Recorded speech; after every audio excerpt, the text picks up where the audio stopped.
大家好，这里是花现新知识。今天我们要来聊聊一个超级有趣的主题：为什么长颈鹿一生都不能咳嗽？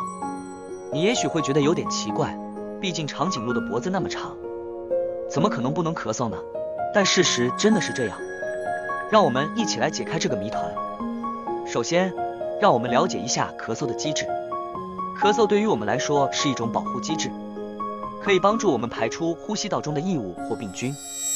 当我们咳嗽时，喉咙会快速关闭，然后突然打开，通过气流把不应该在呼吸道的东西咳出来。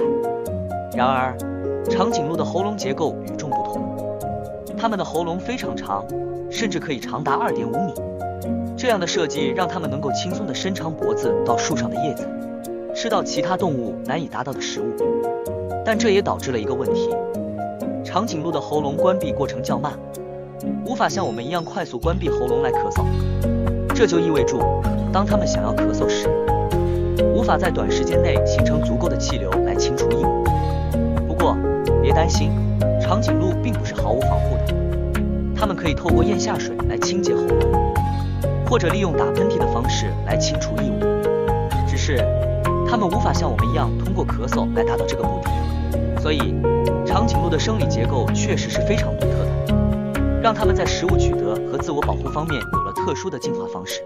希望今天的内容让你对这些美丽的生物有更深入的了解。欢迎在留言区告诉我们你的想法和建议。如果你喜欢这个影片，请记得按赞、追踪和分享哦。我是花现新知识，下次见。